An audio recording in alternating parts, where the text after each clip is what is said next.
Hello there and welcome. Today we are looking at something very powerful. And if you are a speaker, this is one of those things that you have to get right, which is choosing the right visual aids for your presentation. It could be a keynote address you're having, a workshop, training session, a seminar, whatever that you're having, as long as it requires you to address other people. One of the things that you may likely need is a visual aid. And knowing how to choose the right visual aid is important. And most often, people don't know which visual aid to choose. So in this session, I'll be highlighting some of the visual aids that you can add to your presentation to make it more powerful. And you must not use all of the visual aids. You can pick just one or two and use depending on the type of session you're about to have, depending on the message you want to communicate, and depending on what you want to leave with your audience when you are done with your presentation. So let's look at a couple of these visual aids that you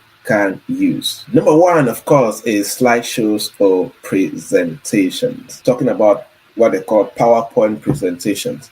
You need to be good, or you can pay somebody. I know many speakers that do not design their own PowerPoint presentations. They just craft the content and they send to an expert in slideshow presentation, and the person will design their presentation.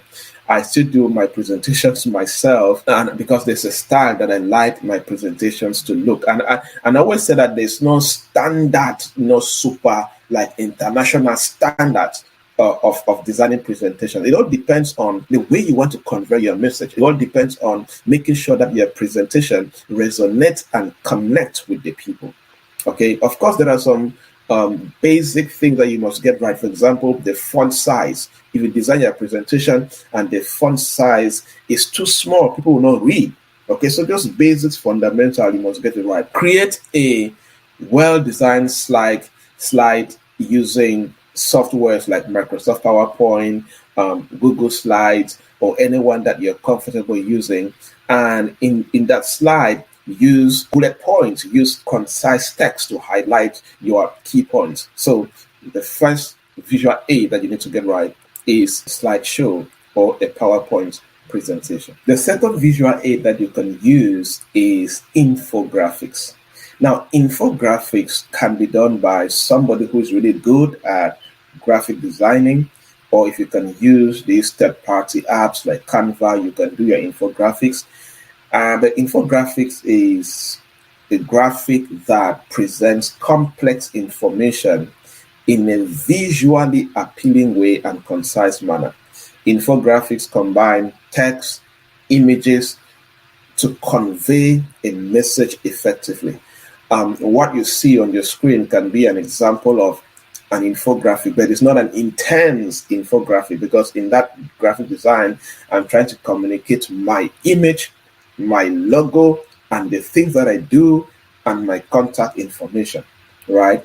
But infographics are very powerful depending on the complex information that you want to convey. So learn how to incorporate infographics in your presentation depending on the message, depending on the key points that you want people to pick as far as your session is concerned. The third point is images and photographs, right? I like this, one of my favorite. I think if you have been to any of my sessions, you will see that I like to merge text and photographs, because over the years, I have seen that it creates high engagement, and I try to look for photographs that resonate with that point I am trying to make. So use high quality images and photographs that relate to your topic, relates to your message. The power of photographs is it creates emotions, it provides examples, and it illustrates concepts, especially the emotional part. When somebody sees a point and sees an image that corresponds to that point, it creates a level of emotional processing in their mind. So learn how to add the right images and photographs to your session. Avoid having just text in your slides. Add something to it. It's very powerful. The next visual aid you can use is videos. You can use videos.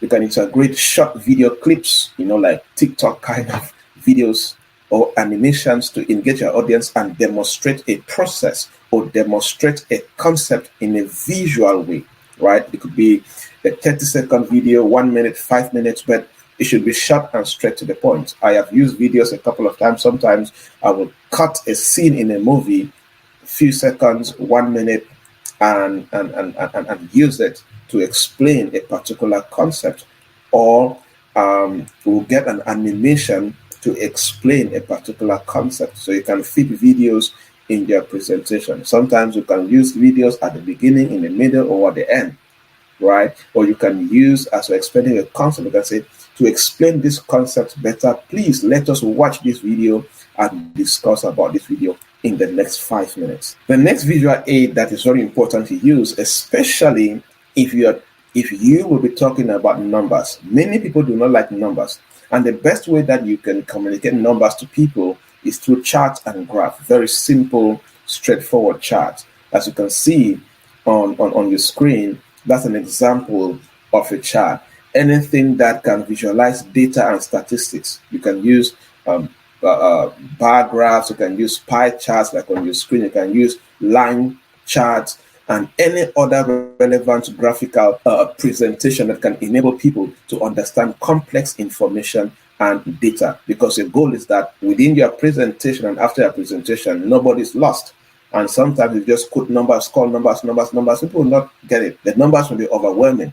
But if you summarize it in a pie chart, people can understand that green, 20%, red, 50%, right? And it's going to enable good understanding with the people. The next point is props and physical objects. Depending on your topic, depending on your message, depending on how you have designed your presentation in your mind, it's good to bring actual objects or props on stage to demonstrate a concept and provide a tangible representation. For example, if you are leading a presentation, let's say you are a trainer and you are an entrepreneur, maybe you can bring one of your products on stage.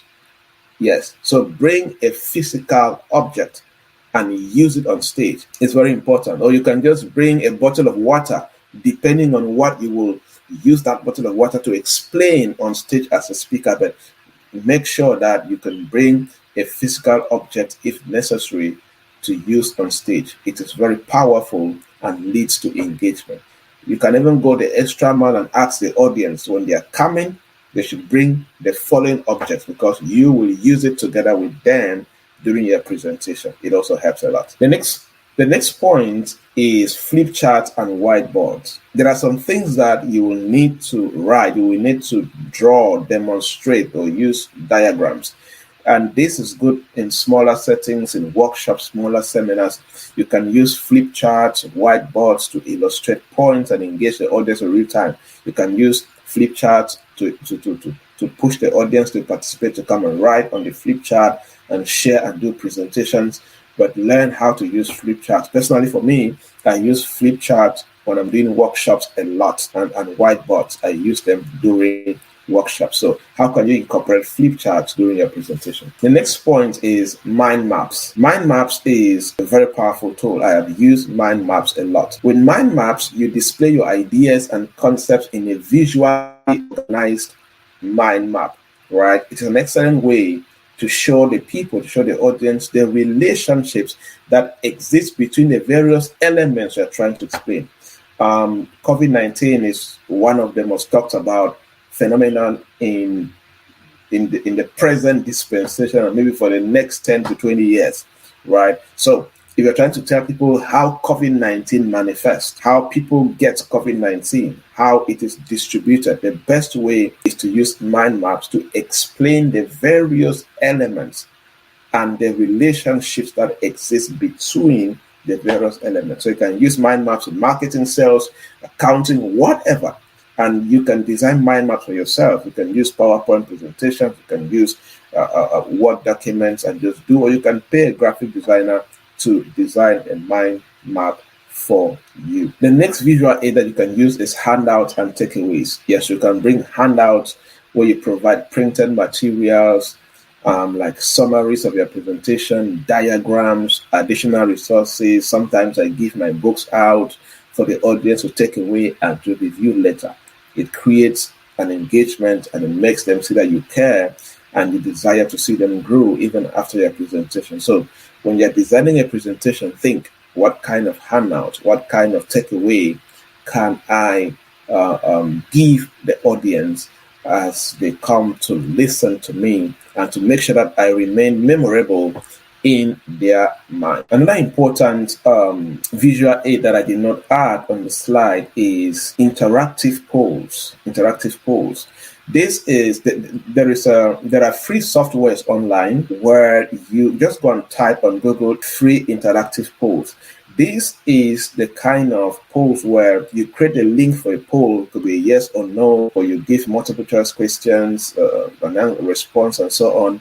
And you create a link for that poll. And during your presentation, you can ask a question and ask people to scan that link or fill in that link on their browser and answer a yes or no. Then you now display the same poll will display the result of that a poll on a whiteboard or on a projected screen, and the whole audience will see how many people agree yes and how many people disagree, right? So interactive slides or polls are also very powerful when it comes to visual aid. There are other visual aids that you can use. It all depends on you, your experience, and the kind of access you have to these resources. But research as many as possible. But these are the practical ones that I use them a lot. And I see a lot of other speakers using them. And you can become good at these and incorporate them in your presentation. I hope that you learned something new and you got practice. Cheers.